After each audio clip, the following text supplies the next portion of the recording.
Welcome to our channel, where we provide you with helpful tutorials and guides. In this video, we'll guide you through the process of adding a sticker to your photo in X. Stickers are a fun and creative way to enhance your photos and express yourself.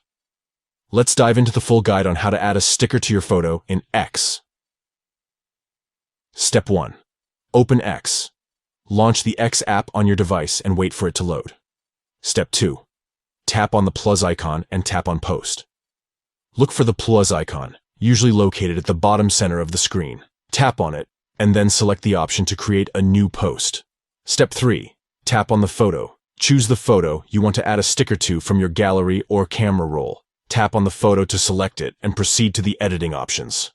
Step 4. Then, tap on the smiley icon. Look for the smiley icon, often representing stickers or emojis. Tap on it to access the sticker library. Step 5. Tap on a sticker to add it. Browse through the sticker options and select the one you want to add to your photo. Tap on the sticker and it will be automatically placed on your photo. We hope this guide has been helpful in showing you how to add a sticker to your photo in X. If you found this video useful, please give it a thumbs up and subscribe to our channel for more informative tutorials and guides.